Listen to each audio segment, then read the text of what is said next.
Mesdames et messieurs, bonsoir. Nous poursuivons notre couverture spéciale de ce deuxième et dernier jour des élections législatives à la Chambre des représentants à l'intérieur du pays pour les sièges individuels des 19 circonscriptions annulées lors de la première phase ainsi que pour le second tour dans la circonscription d'Itsa dans le gouvernorat de Fayoum. Et pour commenter et parler de cette dernière journée, nous avons le plaisir d'accueillir dans le studio Monsieur le Général Ibrahim Choukri. Vous êtes professeur de droit à l'Académie de police. Bonsoir. Bonsoir, monsieur Achef. Fier d'être avec vous ce soir. C'est ma fierté, bien sûr. Avant de commencer de commenter cette journée ou bien le processus électoral en général, on va regarder un reportage sur le déroulement de ce processus, de ce deuxième et dernière journée des élections à la Chambre des représentants à l'intérieur du pays pour les sièges individuels des 19 circonscriptions. Et il faut dire que les bureaux de vote ont ouvert à 9 h du matin pour cette deuxième journée et on compte 1775 bureaux répartis dans 20 circonscriptions électorales appartenant à cette gouvernorat. Pour le deuxième jour, les Égyptiens sont appelés à voter ce jeudi pour le nouveau tour de la première phase législative dans 19 circonscriptions dont les résultats ont été annulés par l'autorité nationale des élections. Les résultats seront proclamés le 11 décembre. Le 18 novembre, l'autorité nationale des élections avait annulé les résultats dans 19 circonscriptions législatives dans cette gouvernorat en raison d'irrégularités constatées lors de la première phase du scrutin. La haute cour administrative a par ailleurs invalidé dimanche 30 novembre les résultats du scrutin sur les sièges individuels de la première phase des élections dans 30 circonscriptions supplémentaires. Ainsi, les annulations concernant la première phase portent sur 49 subdivisions électorales sur les 70 que compte l'Égypte. Les irrégularités ont donc été sanctionnées dans 70% des circonscriptions. Un silence électoral sera observé le 23 décembre avant le second tour pour ces mêmes circonscriptions qui aura lieu les 24 et 25 décembre pour les expatriés et les 27 et 28 décembre pour les autochtones selon l'autorité nationale des élections qui annoncera les résultats le 4 janvier. Selon le directeur exécutif de l'autorité nationale des élections, Ahmed Benderi, le scrutin se déroulera dans 66 bureaux de vote répartis dans 117 pays. Il a également souligné la forte affluence des électeurs dans plusieurs pays arabes.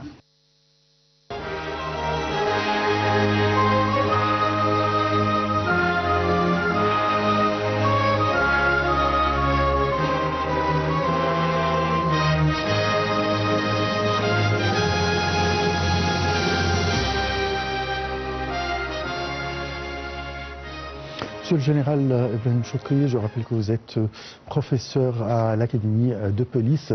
Alors, rappelez-nous des étapes de ces élections, puisqu'il y a eu beaucoup de journées d'élections, soit à l'étranger, soit ici, alors pour qu'on comprenne bien. Bon, vous avez raison, parce qu'il y a beaucoup de phases, beaucoup d'étapes dont on peut être un peu... perdu. Perdu, oui. Ouais. Donc, on commence par... selon la constitution égyptienne, les élections commencent par la première phase qui regroupe à peu près à peine la moitié du gouvernorat égyptien. C'est partagé selon le gouvernorat du nord, le gouvernorat du sud, etc. Et ensuite la deuxième phase. La première phase, y compris, on doit d'abord commencer par les élections pour les Égyptiens qui sont à l'étranger. Donc c'est le rôle des ambassades et des consulats égyptiens qui se trouvent à l'étranger. Nous avons une grande masse d'Égyptiens qui posent leur vote à l'étranger, surtout dans les pays arabes du Golfe. Il y a une grande importante oui, communauté. Oui, c'est une importante communauté qui dépasse, qui peut atteindre des milliers ou peut-être des millions, bien sûr, parfois, surtout en Arabie Saoudite, au Koweït et d'autres.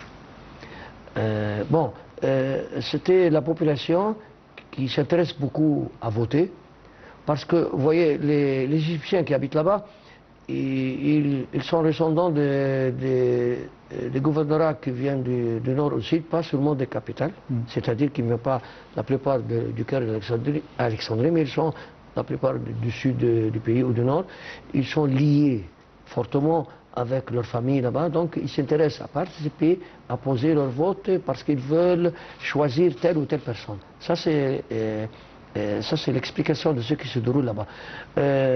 D'autre part, il y a les élections à l'étranger qui se trouvent en Europe, par exemple, aux États-Unis et à l'est du monde, comme au Japon, d'autres régions, à l'Australie, etc.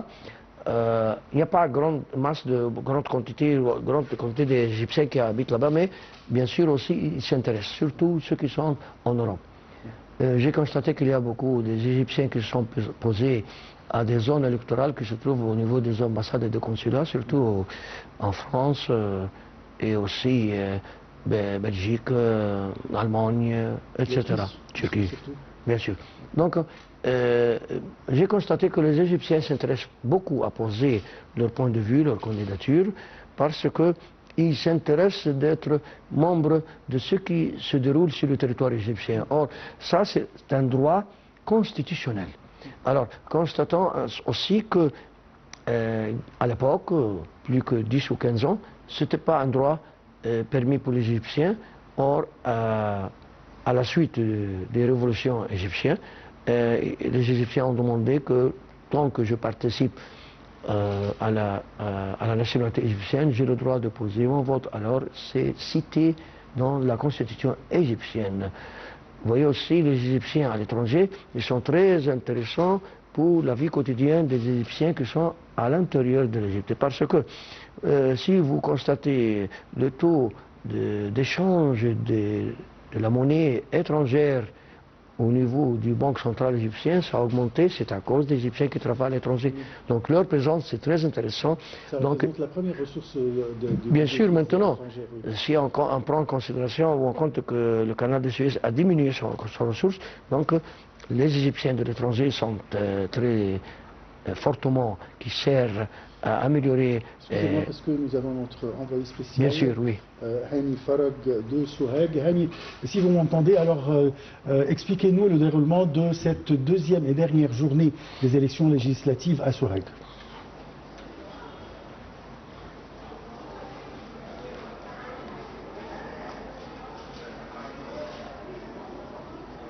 Hani Farag, si vous m'entendez, alors allez-y.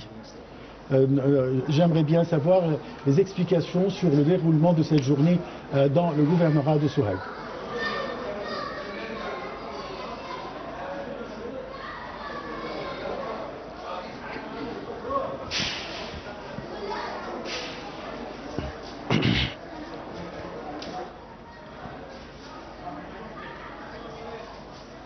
Alors encore une fois, voilà, j'essaye de rejoindre notre envoyé spécial Hani Farag de la ville de Souheg, ou bien du gouvernorat de Souheg.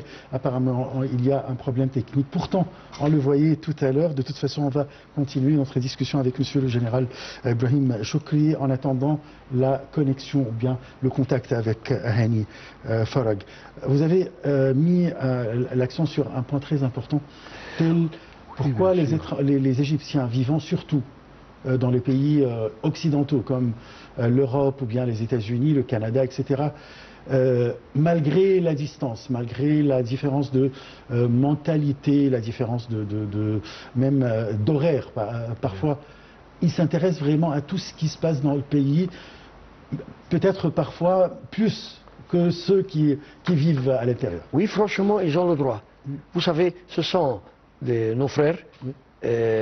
Qui sont des vrais Égyptiens, qui vivent à l'étranger pour améliorer la vie de leur famille, mais aussi la vie de l'Égypte, parce que, vous savez, ils donnent de bons exemples à l'étranger, comme ils sont dans des divers domaines et dans des diverses spécialités, comme les médecins, les ingénieurs, les professeurs d'université.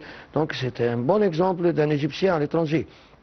Or, ils ont le droit de se présenter sur, disons, sur les sites, les divers sites et zones électorales. Donc, c'est leur droit. Politique égyptienne. Oui, bien sûr, c'est leur droit. Et en plus, il y a même des candidats qui se présentent à l'Assemblée des députés qui sont des représentants de l'extérieur. Oui. Ce sont des Égyptiens, mais ils ont le droit. Mais aussi, ce sont eux qui profitent maintenant, comme je viens de vous expliquer, la caisse de l'Égypte, on dit au niveau de la Banque centrale, ce sont eux qui ont augmenté le taux de revenu national de l'Égypte sur les échanges, les devises extérieures. Oui. Voilà. Donc leur présence est très intéressante et eux, ils sont contents que l'État a leur donné leur droit. Et ils ont perdu ce droit-là il y a des dizaines d'années. Deuxièmement, quand on termine la première phase, on recommence de nouveau la deuxième phase. Il y a une période entre les deux phases. Et là, on déclare que c'est interdit de faire n'importe quel... Excusez-moi, c'est Hani, hein? Oui, on a pu rejoindre Hani Farag. Bien sûr. Alors, Hani, si vous m'entendez, expliquez-nous le déroulement de cette deuxième journée dans le gouvernorat de Sohag. Oui, bonsoir Achraf, bonsoir notre cher invité Ibrahim Chokri. Presque une demi-heure qui nous sépare de la fin de ce marathon électoral. Une demi-heure, ou plutôt 1h30, pardonnez-moi, voilà. 1h30, oui, 1h30, qui nous sépare de la fin de ce marathon électoral. 1h30 et le bureau de vote vont fermer leurs portes. Avec plus de précision, à 9h du soir, ça sera donc le début de décompte des bulletins de vote au sein de chaque comité électoral ici à Sohag. Maintenant, nous constatons, comme vous voyez derrière moi, une hausse de taux de participation des électeurs avec la présence de toutes les tranches d'âge, spécialement de la part des jeunes hommes et femmes qui sont accompagnés quand même par leurs enfants, malgré le fait qu'il fait un peu froid ici. La température de la compétition de la scène électorale et ici dans le gouvernorat de Sohag est en hausse. Le tribalisme, les relations, les liens familiaux ont la haute main dans ces élections législatives, plus que les programmes politiques de chaque candidat. Les gens s'entassent devant le bureau de vote, poussés par ces liens familiaux afin de choisir leur candidat, leur proche candidat avec plus de précision. Donc il est également noté que les candidats tentent toujours de mobiliser leurs partisans pour les inciter à se rendre au bureau de vote. Et donc dans ce deuxième et dernier jour consécutif, les bureaux de vote ont ouvert leurs portes devant les électeurs à partir de 9h du matin. Le calme régnait partout jusqu'à maintenant. Il y avait quand même dans les premières heures un ton faible, plutôt un faible afflux de la part des électeurs vers le bureau de vote, mais depuis le matin, ce qui est, nous avons constaté, c'est la présence des femmes ici à Sohag devant le bureau de vote, surtout que le bloc de vote pour les femmes atteint 49% de ceux qui ont le droit de voter dans le gouvernorat de Sohag. Il faut aussi noter qu'il y a une concurrence plus intense, plus acharnée dans les villages que dans les autres villes, d'autant plus que nous savons que le poids réel important des blocs de vote se situe dans les villages ici à Sohag qui sont élevés jusqu'à 79%.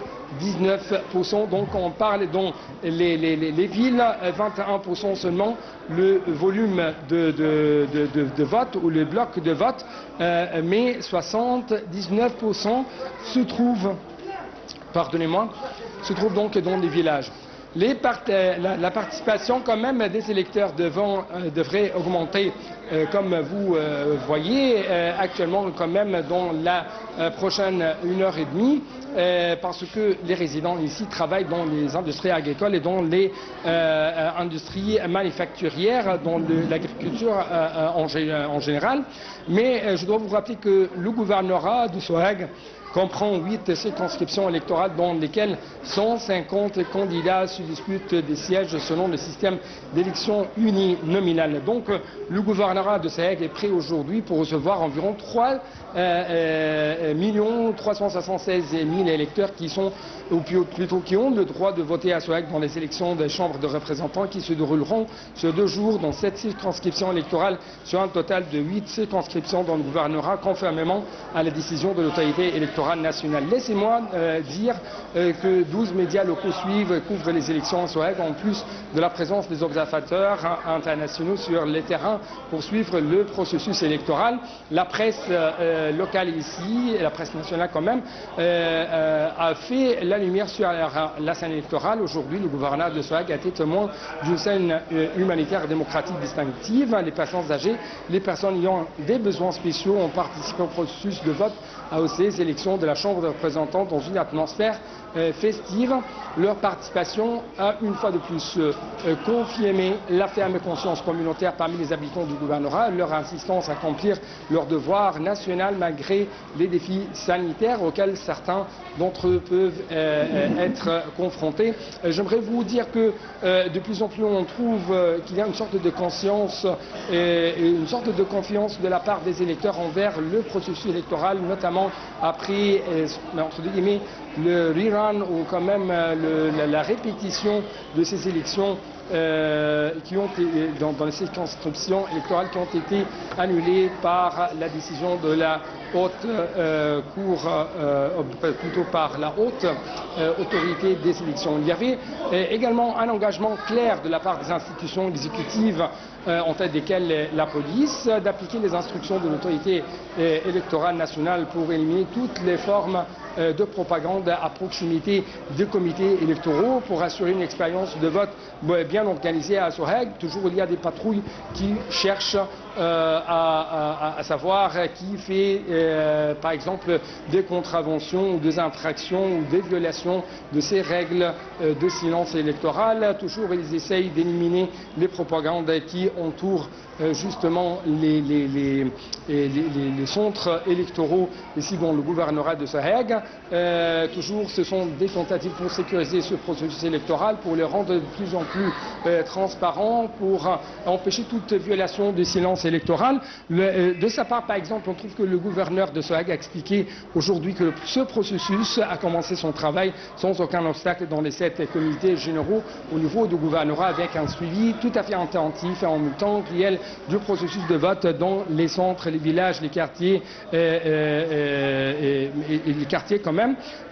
Toujours dans le cadre d'une surveillance 24 heures sur 24, le gouverneur a confirmé l'existence de lignes directes de communication entre la salle principale des opérations et les sous-salles de tous les centres et directions des unités locales du gouvernorat pour suivre la situation régulièrement, pour assurer la régularité du processus électoral dès les premières heures de leur lancement. Justement, selon les autorités ici, cette activation de la salle des opérations centrales se fait non seulement pour suivre le processus électoral moment par moment, mais aussi pour surveiller toutes les observations et les remarques, pour travailler avec, plutôt pour travailler à les résoudre immédiatement. Justement, je dois vous dire qu'il y a toujours confirmation de la part des différentes institutions responsables de ce processus électoral qu'elles se trouvent à la même distance des candidats et leur rôle se limite seulement à organiser, à sécuriser le processus électoral, à assurer la présence de toute la logistique liée à ce processus électoral. Avant de vous donner les paroles, permettez-moi de saluer en fait les mesures sécuritaires qui ont été établies sur les terrains, parce qu'ils essaient toujours à travers des patrouilles qui roulent, qui marchent, qui surveillent les alentours de chaque comité électoral afin d'empêcher toute violation de ce silence électoral, afin d'empêcher toute propagande à n'importe quel candidat. Merci Hani. Alors vous avez expliqué et vous nous donnez une image de ce qui se passe exactement dans les circonscriptions à Soheg. Mais là, est-ce que Hani est avec nous toujours? Est-ce que Hani est avec nous toujours? Oui, je suis avec vous. Alors, encore monsieur, une fois, oui, monsieur le général. Votre question. Monsieur le général Ibrahim Chouki a une question à vous poser. Oui. Bonsoir, monsieur Hani. Bonsoir, monsieur Ibrahim. J'espère que tout va bien, mais je voudrais vous poser une question parce que vous êtes notre envoyé spécial. Vous avez fait beaucoup de ce travail-là au nord de l'Égypte et au sud de l'Égypte maintenant. Donc, trouvez-vous qu'il y a une sorte de comparaison entre les citoyens qui se trouvent au nord d'Égypte à ceux qui sont au sud de l'Égypte, bien sûr, y compris les citoyens qui sont dans les grandes villes comme le Caire ou l'Alexandrie, c'est-à-dire quelle est la comparaison de l'enthousiasme des citoyens afin de voter? Parce que moi j'ai constaté peut-être, j'aimerais bien savoir votre opinion, que les Égyptiens qui sont dans des régions urbaines, ils ont l'enthousiasme plus que ceux qui sont dans les capitaux, ou bien je n'ai pas bien sûr... Oui. Donc j'espère... oui, bien sûr. Oui. J'espère savoir votre opinion, comme bien sûr votre expérience dans ce domaine.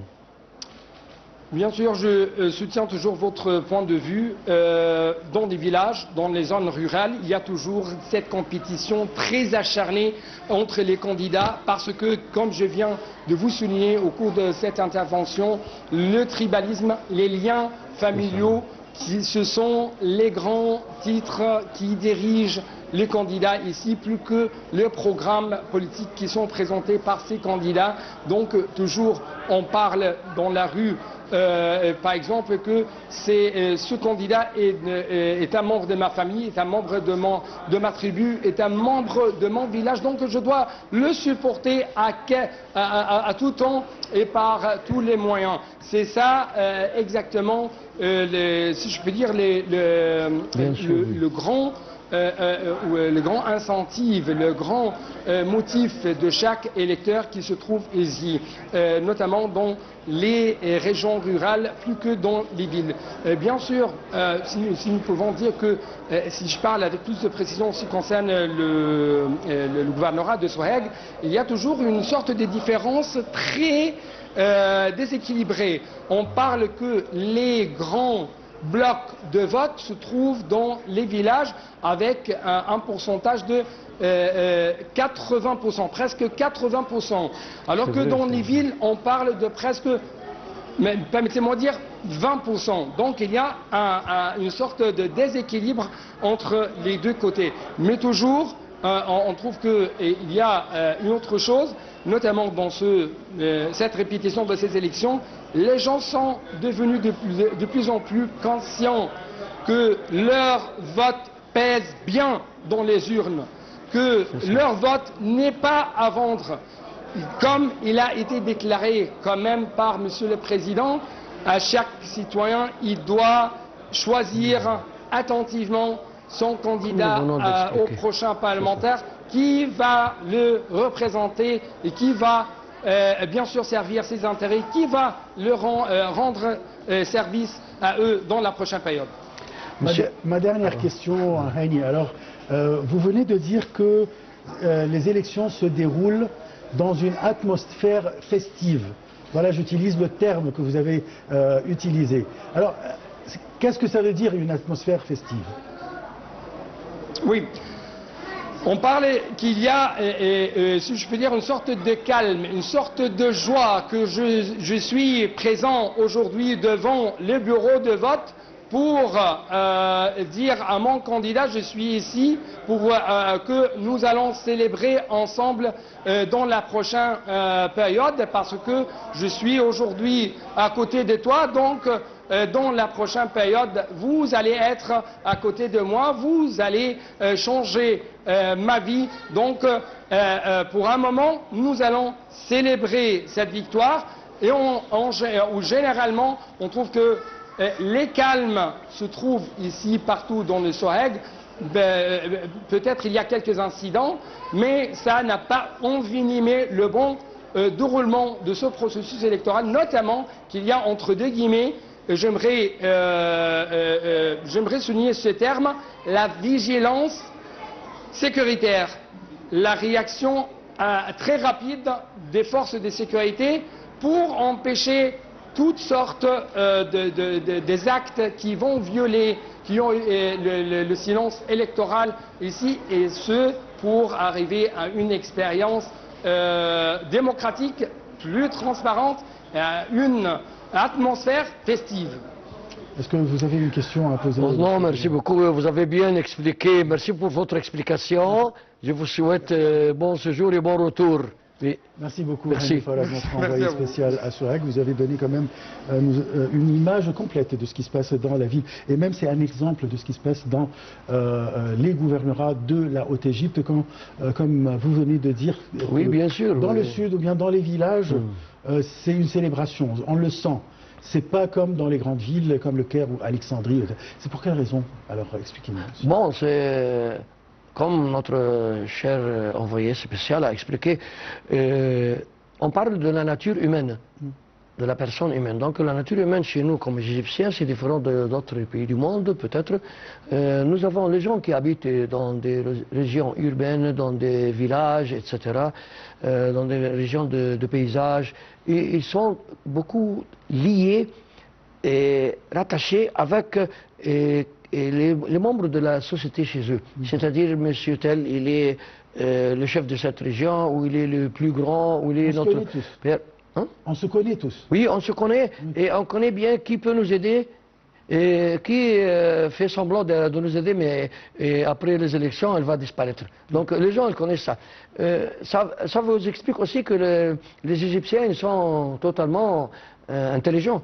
Ils connaissent bien qu'est-ce qui se déroule autour d'eux, mais on ne peut pas mentir sur ce sorte d'élections. Mais par contre, le capital, ou bien vous parlez des grandes villes, la vie quotidienne parle d'un autre phénomène, c'est-à-dire il y a des gens aussi qui connaissent, ils peuvent donner leur vote à quelqu'un qui est d'une bonne conscience, d'une bonne éducation, d'une bonne intelligence, d'une bonne participation politique au niveau des partis politiques, etc. Donc, je dis que le critère ici est différent que l'autre. Oui, tout à fait. Ça, c'est la différence essentielle. Et en même temps, on peut dire que ce n'est pas une sorte de tribu, mais de famille. Alors, les familles se connaissent, alors on veut un membre de notre famille parce qu'il sait très bien ce dont on a besoin. Alors c'est la raison pour laquelle il va nous représenter dans la Chambre. Et les familles, ils donnent la puissance, ils donnent l'appui, et ce sont eux qui donnent le support à telle ou telle personne. C'est la raison qui va vous expliquer quelque chose de très intéressant.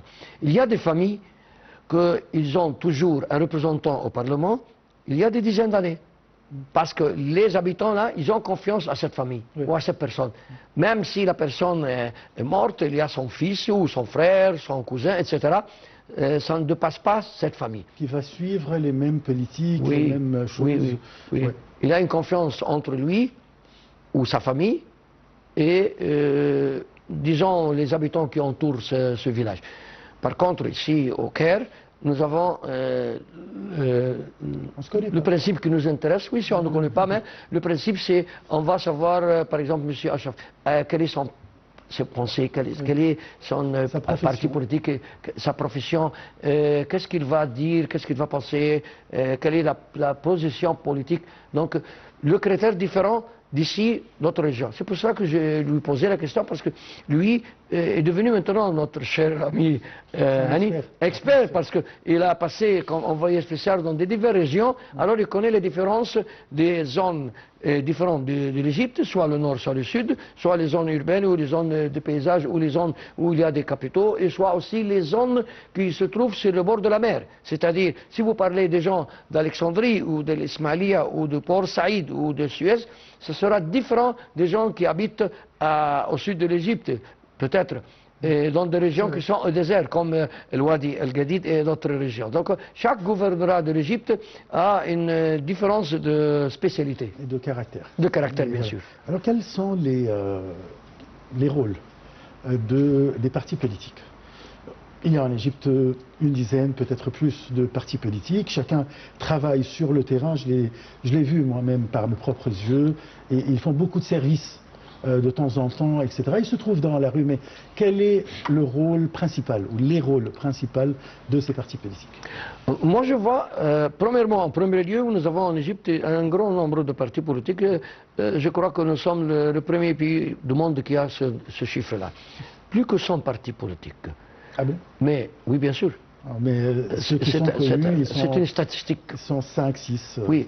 Donc, si vous voyez, si vous pouvez poser la question, quels sont les partis politiques qui sont actifs sur place, sur le terrain? Nous avun quelques partis, je ne veux pas donner les noms, mais pas la peine de nommer. Ils sont 5 ou 6 ou 7, qui sont connus même, disons, sur les médias ou populaires, etc. Mais le problème, je vois que les partis politiques ont comme rôle, comme vous avez posé la question, de se trouver sur le terrain, d'essayer de résoudre les problèmes des citoyens, d'être une sorte d'intermédiaire entre les Égyptiens et le gouvernement. C'est-à-dire transférer quels sont les problèmes, qu'est-ce qu'ils veulent, les gens, qu'est-ce qu'ils veulent pour améliorer la vie. Donc ils ont deux rôles, un rôle eux-mêmes envers leurs citoyens ou les supporters qui leur supportent, mais aussi un autre rôle d'être intermédiaire. Ils doivent, oui, bien sûr, ils doivent rendre service, mais ils doivent être intermédiaires, c'est-à-dire ce sont eux le miroir qui transforme entre le gouvernement et les citoyens. Qu'est-ce qu'ils veulent, quelle est la situation, quel est le problème. Ils ont aussi un rôle qu'ils doivent faire, qu'ils font peut-être maintenant, mais pas durement. C'est le rôle de donner, jeter le coup d'œil ou éclaircir pour les gens quelle est la situation de notre État devant les autres pays. Quelle est la situation. Par exemple, ce que nous faisons aussi dans notre programme, c'est d'expliquer les problèmes qui entourent l'Égypte par le nord, le sud, l'est, l'ouest et toutes les frontières. Mais c'est le rôle des partis qui doivent expliquer dans les divers quartiers et régions. Ils ne font pas ce rôle-là. On n'entend pas souvent des partis politiques qui font des entretiens avec les citoyens, même après les élections qu'ils terminent, et après que l'Assemblée nationale ou l'Assemblée des députés ait déjà pris le travail. Ils doivent se déplacer dans des régions, pas seulement pour expliquer et revoir quels sont les problèmes quotidiens, mais aussi pour expliquer les problèmes nationaux. Nous avons des défis nationaux autour de nous. Alors c'est le rôle des partis politiques. Je n'entends pas qu'ils font, bien sûr, tout ce rôle-là. C'est pas le rôle des médias? Si les médias jettent un coup d'œil, mais les partis politiques doivent se trouver sur place, sur le terrain. C'est leur rôle. Et pour moi, je vois, il y a un troisième rôle. On a parlé du rôle des partis envers les citoyens et le rôle des partis comme intermédiaires entre le gouvernement et les citoyens, mais aussi il y a un troisième rôle des partis politiques, c'est de bien être en contact quotidien dans les divers quartiers, régions et communautés, etc. C'est-à-dire, ils ont un rôle, pas seulement d'éclaircir la situation pour les Égyptiens, mais peut-être ils ont un rôle culturel au niveau de la culture. Ils ont un rôle au niveau des médias, ils ont un rôle au niveau de l'éducation. Ils doivent simplifier la vie quotidienne des Égyptiens. Ce sont eux qui peuvent aider le gouvernement. Un gouvernement par tout le monde ne peut pas faire tout. Et si vous voulez se rassurer de ce que je dis, vous voyez exactement qu'est-ce qu'ils font, les partis politiques en Europe. Comment ils sont sur le terrain, comment ils ont une grande parole, comment ils peuvent changer même, pas seulement les députés, mais ils peuvent changer un gouvernement. Parce qu'ils se trouvent au milieu de toute la population. C'est ce que nous voulons, que des partis politiques exercent leur travail au niveau de tous les Égyptiens. Donc, ils doivent être intermédiaires, mais ils doivent être parmi les Égyptiens, dans des domaines différents. Je parle de la culture, je parle de l'éducation, je parle même des affaires médicaux. Ils peuvent faire des aides médicaux et scientifiques aux citoyens dans les diverses régions de tout le gouvernement. Je parle de toute la République arabe d'Égypte. Ça, c'est un rôle que j'espère qu'ils vont le faire après ces élections. L'Égypte est connue d'être l'un des pays pionniers dans la vie politique depuis beaucoup plus d'un siècle. Nous avons une grande histoire, oui, voilà, une histoire de politique, bien sûr. Pourquoi bon, je sais très bien que ces partis politiques, ils sont nouveau-nés, même pas une dizaine d'années, à moins qu'il y a d'autres partis qui ont vraiment une histoire, comme El Wafd par exemple, qui a disparu quand même. Alors, comment ça se fait qu'ils n'ont pas acquis les qualités ou bien l'expérience de ces grands partis politiques depuis l'histoire égyptienne? Tout simplement, je vous dis, chaque parti politique a une sorte de comité supérieur, suprême. Alors ce sont eux qui posent et dessinent la politique de leur travail durant les années prochaines. Oui. Alors c'est un problème de planification. Ils doivent planifier, mettre un plan de travail. Et le plan de travail est dirigé sur les biens des Égyptiens, des citoyens, pas autre chose. Pas pour bénéficier. Je ne veux pas ajouter plus que ça. D'accord. Alors, et en parlant de ça, on peut parler de l'histoire politique du Parlement égyptien. Depuis près de 2 siècles et demi, le Parlement égyptien demeure la plus ancienne et la plus prestigieuse institution législative du monde arabe. Il n'a jamais été simplement un bâtiment au cœur du Caire, mais toujours un miroir de l'État et de la société, reflétant les ascensions et les déclins de la nation, ses ambitions comme ses frustrations. Depuis toujours, la femme égyptienne joue un rôle central dans la construction de la nation et la défense de ses valeurs démocratiques. Dans chaque échéance nationale, elle a démontré que sa voix et sa participation constituent une force invincible, capable de façonner l'avenir du pays et de soutenir le développement national. Dans ce cadre, la conseillère Amal Ahmad, présidente du Conseil national de la femme, a lancé un appel solennel à toutes les Égyptiennes des gouvernorats concernés par les élections législatives, les invitant à participer activement et en nombre aux urnes. Elle a affirmé que la voix de la femme égyptienne a toujours été et restera une force invincible dans chaque échéance nationale, rappelant que la femme égyptienne constitue la première ligne de défense du pays. Selon elle, sa participation n'est pas seulement un devoir national, mais aussi un message de confiance dans l'avenir du pays et un soutien au processus de développement et aux réalisations de l'Égypte sous la direction du président Abdel Fattah el-Sisi. Le Conseil a mis en place une cellule centrale de suivi ainsi que des cellules locales dans tous les gouvernorats afin de répondre aux questions, lever les obstacles éventuels et accompagner les femmes dans leur participation. Le Conseil mobilise 2000 observateurs sur tout le territoire, garantissant la transparence et l'intégrité du scrutin, tout en promouvant la participation politique active des femmes. Le Conseil coordonne ses actions avec la Commission nationale des élections et l'ensemble des organismes concernés, afin de lever tout obstacle pouvant entraver la participation des femmes. Le Conseil national de la femme insiste sur l'importance d'encourager une participation active et positive des femmes et des jeunes filles, soulignant leur rôle déterminant dans la construction du pays et dans le processus décisionnel.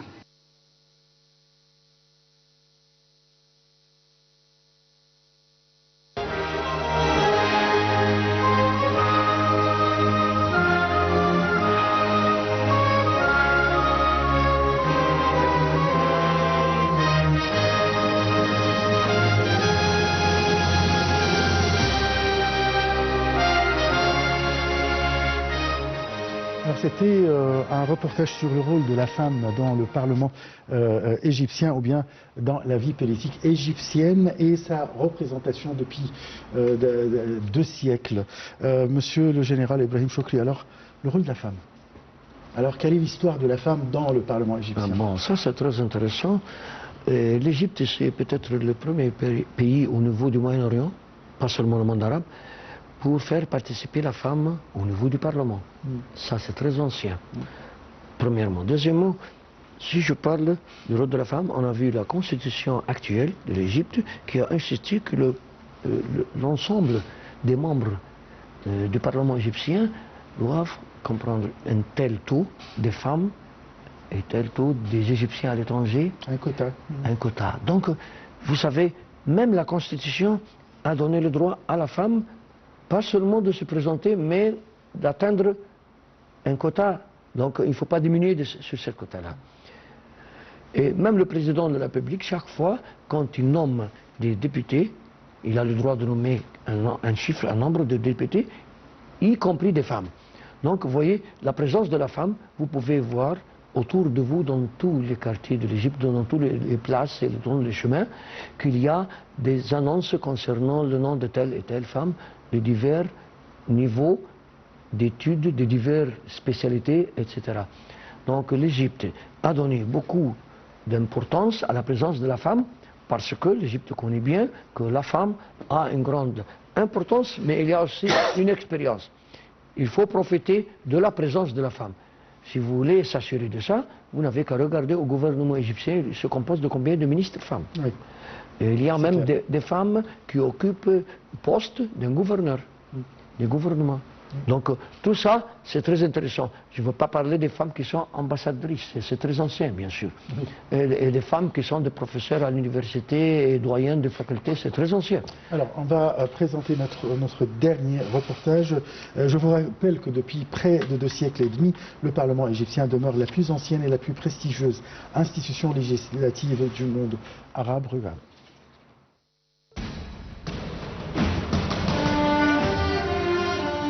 en mai 1805, lorsque les savants d'Al-Azhar et les notables du Caire se présentèrent devant Mohammed Ali pour lui dire « Nous te prêtons serment comme gouverneur au nom du peuple et selon ses conditions ». Ils posèrent les fondations du premier texte constitutionnel moderne en Orient. C'était la première affirmation claire que le pouvoir n'est ni un don céleste, ni une faveur du souverain, mais un contrat entre le dirigeant et les gouvernés. De là est née l'idée.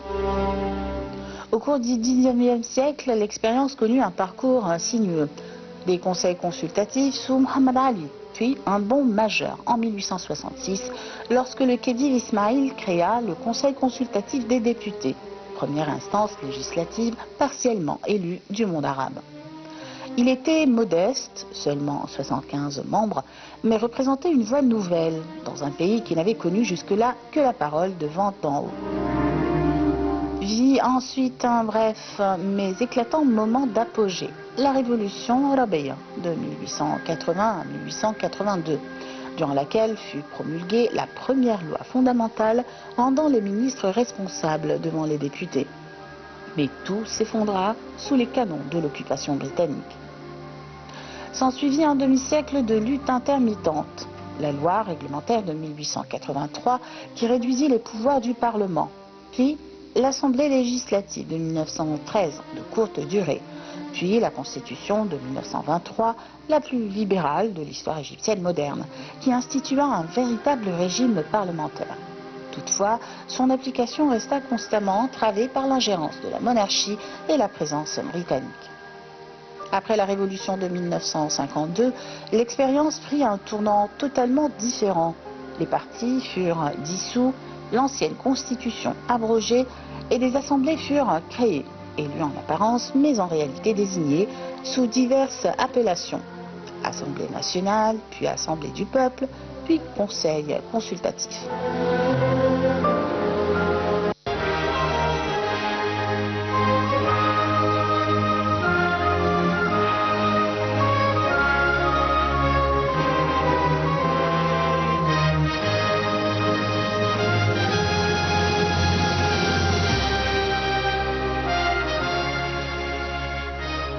Malheureusement, c'est la fin de notre émission spéciale. Je vous remercie beaucoup, Monsieur le Général Ibrahim Choukri. Je rappelle que vous êtes professeur de droit à l'Académie de police. Je vous remercie beaucoup. Merci, Monsieur Achef. Je souhaite tout le progrès. Merci à notre aussi envoyé spécial qui était à Suède avec nous et à toute l'équipe de ce soir. Merci et fin de cette émission spéciale. Très très bonne soirée. Au revoir.